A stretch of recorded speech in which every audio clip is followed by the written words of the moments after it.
Lama sebelum dia menjadi raja orang merdeka, Bael adalah penjelajah hebat. Hingga Stark di Winterfell menginginkan kepala Bael. Tapi ia tak pernah bisa menangkapnya, dan kegagalannya membuatnya murka.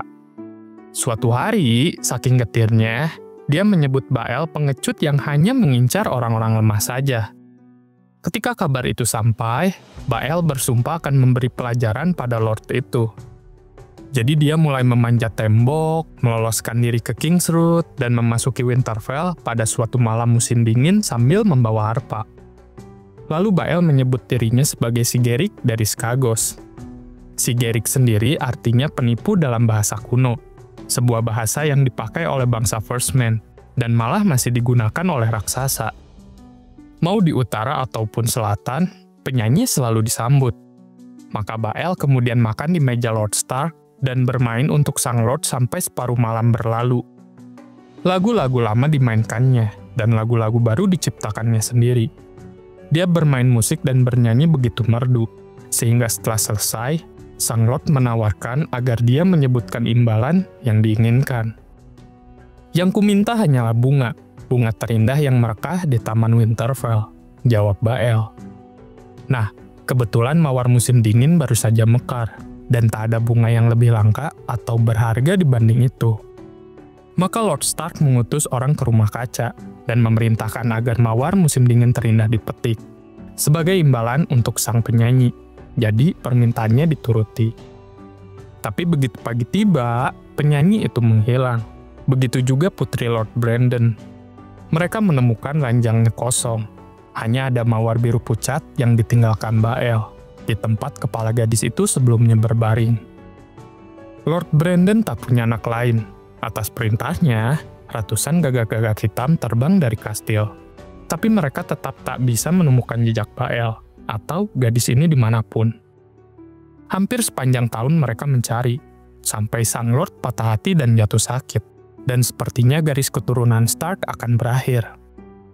Tapi pada suatu malam, selagi dia berbaring menantikan mati, Lord Brandon mendengar tangisan bayi.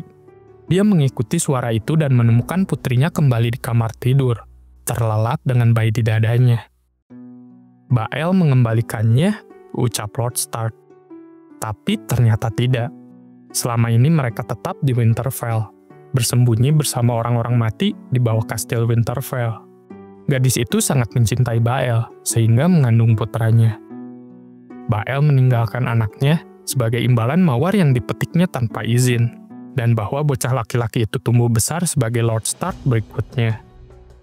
Tapi ada akhir yang begitu kelam tentang cerita Bael ini.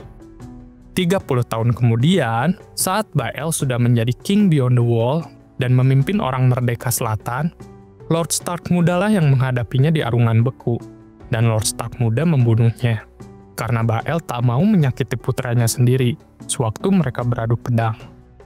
Tapi para dewa membenci Kingslayer, meski mereka melakukan itu tanpa mengetahuinya. Begitu Lord Stark kembali dari berperang, dan ibunya melihat kepala Bael berada di ujung tombak, sang ibu langsung segera melontarkan diri dari menara saking sedihnya. Putranya tak hidup lama setelahnya. Salah satu lordnya, yaitu Lord Bolton, mengulitinya dan memakainya sebagai jubah. Bael the Bard adalah legenda besar di kalangan Freefolk. Kisahnya diceritakan lewat lagu-lagu, diturunkan dari generasi ke generasi. Ygritte sendiri mengaku belajar lagu tentang Bael dari ibunya. Bahkan Mance Rayder sering menyanyikannya di Shadow Tower setelah pulang dari perjalanan. Tapi menariknya, di Winterfell nama Bael sama sekali tidak tercatat di Kronik Tua. Jon Snow memang pernah dengar cerita itu dari Maester Luwin dan Old Nan, tapi belum pernah mendengar versi lengkapnya sampai Ygritte yang menyampaikan. Masalahnya, kisah ini penuh dengan celah, dan anehnya lagi, banyak bagian yang tidak cocok dengan catatan sejarah. Jon sampai yakin kalau ini hanyalah kebohongan yang dibungkus jadi dongeng. Ygritte menyebut tokoh Stark dalam cerita ini sebagai Lord Brandon, yang hidup di masa lampau. Namun, tidak jelas kapan tepatnya. Tapi yang jelas, ia disebut Lord, bukan King. Itu berarti kejadian ini mungkin terjadi setelah keluarga Stark menyerahkan gelar raja mereka pada masa penaklukan Aegon Targaryen. Ada detail lain yang mungkin bikin bingung. Dalam cerita disebut juga King's Road, jalan besar yang sebenarnya baru dibangun pada masa Raja Jaehaerys I Targaryen.